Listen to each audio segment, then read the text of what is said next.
Today we're talking about tips for recording. I got 4 of them. Let's just get straight into it because the title for this is probably going to be fairly self-explanatory.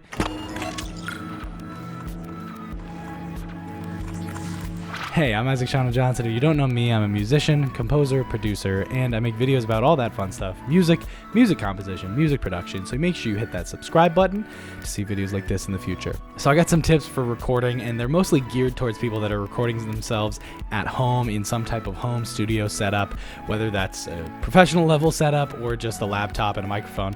I got some tips because I've recorded myself mostly being at home in my own recording space, so I've learned quite a few things about recording, having done it a number of times. So let's get into what those tips are. First tip that I have isn't necessarily a tip specifically about recording, but it's about time management while you're recording, and that's set a timer.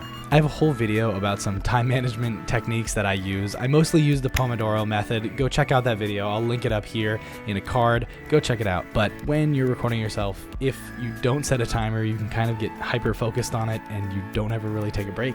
So make sure that you take a break when you're recording. That's why I like to use a timer. So set a 25-minute timer. Take a break after that, about 5 minutes, then start another timer. Do that 3 times, and then maybe take a 15-minute break. This is a great way to keep yourself focused and engaged, and make sure that you don't get bored while you're playing, because I think sometimes when you're recording yourself in your own room, right, you kind of can either get kind of bored so the takes don't sound very musical, or you get tired of the music so then they don't sound very musical, or your fingers get tired and they don't sound very musical. But whatever the case is, sometimes you can sort of fall into this trap where you just get a little fatigued from recording, so you sort of don't play as fully and as musically and as emotionally as you could.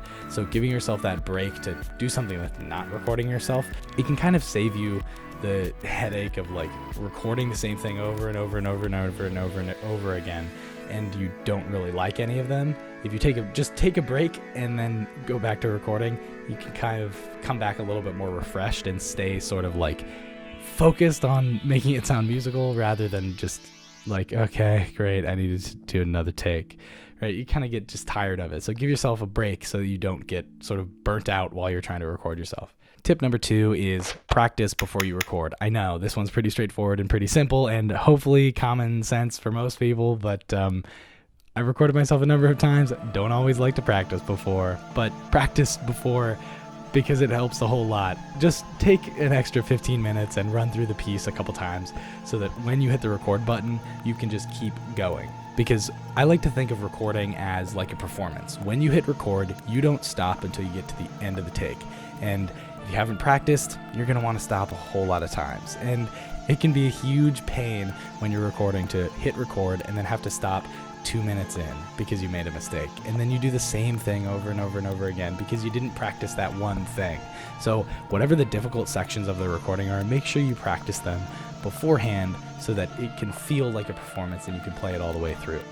I also like to practice beforehand because recording kind of ups the stakes a little bit. So when you're practicing, the stakes are really low. You can stop, you can start whenever you want. But when you're recording, you probably have a track that you're playing to or a metronome or something. The stakes are a little higher because that's the take you're going to use, right? Potentially. That's the take that you're going to hear over and over and over again when you're editing this song, and it's what everyone else is going to hear when they hear this song. So the stakes are a little higher. You might get a little nervous. So make sure that you practice before so that it's easy. Even if it is something that you're sight reading at the gig, practice it a little bit more before if you have the chance, right? If you have the chance to practice it, take that chance to practice it. It will help so much, and if anything, it'll just help you feel a little less nervous, because I've definitely had recording sessions like that where I was playing guitar for a friend's thing and I didn't know the music, I didn't get to see it beforehand. Just taking the time to look through the sheet, practice it a little bit, and then when we started recording, I could play it a lot more comfortably rather than having to sight read it the first take and getting super, super nervous and just completely choking and not being able to play anything. So if you have the chance to practice beforehand, take it. It'll be super helpful. Little side note with this, ideally, if you can practice it enough where you can get a really good take within the first 4 takes, that's preferable, because recording take after take after take gets really exhausting because you have the same pressure, and the more takes you do, the more you feel bad about not being able to do it. So if you can get it that good, that's definitely ideal. Third tip is record full takes. Now, this one might sound a little weird if you haven't recorded yourself a whole lot, but record it all the way through. If there's a section that you're playing, record that section all the way through. Once you hit record, don't stop until you hit the end of the section. And the reason I say this is because if you record four takes and you're the person editing it, you can edit those 4 takes together to get the most perfect take out of them. Right? Let's say the first 4 bars are really good in one take, the next 4 bars after that are really good in another, and the last 16 measures are good in the last take that you had. Cut those takes together so that then you can use that as the recording. Now, it's not one entire performance all the way through. That's absolutely perfect, but who cares? It's a recording, no one's gonna know. And what matters is that you get the recording to sound good. And if you record full takes for every single one, you may not have been able to do that because you won't get through the entire piece. And something else to remember is when you record full takes, having 3 takes that parts of them are good is better than having 10 takes of only the first half. If you always stop, I used to do this, so that's why I make a big deal about this. I used to do this when I recorded myself. I would stop. Anytime I made a small mistake, I'd stop, which now I realize is so stupid. And I could have saved myself a ton of time just by playing the entire thing. But I'd stop about halfway through if I made a mistake, and I'd have a ton of takes of the first half and nothing for the second half of the song, or for example, and I wouldn't be able to edit anything together. So if I had just taken every single take, recorded all the way through, maybe the first time I mess up halfway through, the second time I don't, but the second half doesn't sound great, and then the third time I play the second half great, but not the first half. That's fine because I can use the transition from the second one. The third one I can use the end section, and the first one I can use the beginning section, right? You can put these 2 double takes and cut them together to make one recording that sounds really good. Now, this is super common in film music. They do this all the time, to the point where I remember when I was in college at Berkeley, we did some recordings, and the engineers would often tell us, hey, we don't need to do another take of that, because we have the first half in the first take, second half in the second take. And they would tell the students this because they knew, as a student, you only have maybe 30 minutes of recording time, which isn't a whole lot, and you're trying to record a bunch of music in that time, so you have to be really, really efficient with how you record. And in doing that, what matters is the end recording, not the performance in the studio. When you're performing in the studio, making the recording, that doesn't matter as much as the end result. If, when you're performing in the studio, you make a mistake and it's editable, right? You can edit that out. You can edit it out. So you don't need to do it over and over and over again until you don't make that mistake anymore. One thing I like to think about when I'm recording myself, especially if it's something that I can easily edit together, is, do I have a recording of this section yet? And if the answer for that is yes, then I don't worry if I made a mistake or not. And go check out some of my piano recordings that I've made. A number of those there are small errors I made that I fixed in post.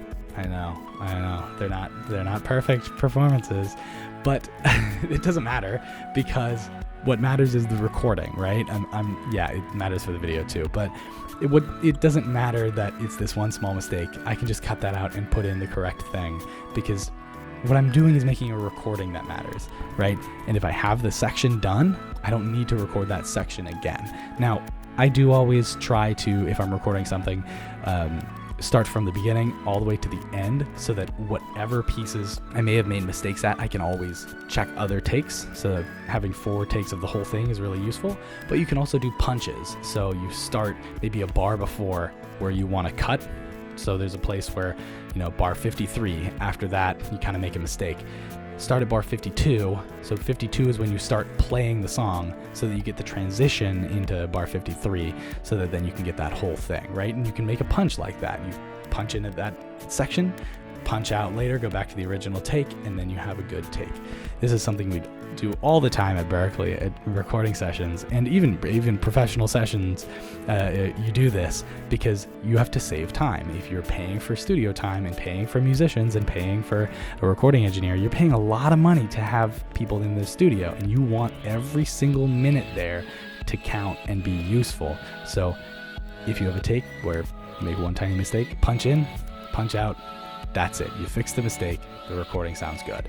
So comp takes together, because it can help so much in making sure that you don't spend 30 hours on one guitar part because you didn't practice it and you always make a mistake at one part in the middle or something. Those are my tips for recording. I hope they're useful. Give them a try, please. They'll hopefully save you a lot of time in recording yourself, and sort of take the stress off where you don't have to play everything perfectly when you hit record. You can put different stuff together. Now, do remember though that this mostly works if you're in a very, very isolated environment, like you're recording at home. But if you're recording in a live room with a band, it's harder to edit takes together because you have more room sound, and you might have bleed from a microphone, so the vocal microphone might be picking up some of the drummer if it's, in an unisolated environment. So remember that when you're cutting takes together, is what else is this recording picking up? If it's just the vocals and you only hear the vocals, great, you can comp stuff together. But if there's other bleed going on, comping is going to be a lot harder to do, and cutting different takes together is going to be a little harder to do, but you can still do it with some extra editing and extra work. Always remember to crossfade cuts. You can make the crossfade short depending on what you need. I try and make it sort of longer on one end so it mixes it and then goes straight to the part that I want. One other tiny little thing I learned when I was at Berklee is cut before whatever it is that you want to hit. So if there's a hit at bar 53 that you want to make sure you have really solid, don't put the cut at bar 53, put it at bar 52 or halfway through bar 52, so that then that one hit that you need is very, very, very solid, rather than having a potential edit there that you might hear. Extra bonus tip there. That's it for this video. Hope you found it useful. Hope you enjoyed it. Hope you learned something about music. If you did, hit that like button, hit the subscribe button, and as always, thank you for watching, and I will see you next time. Peace.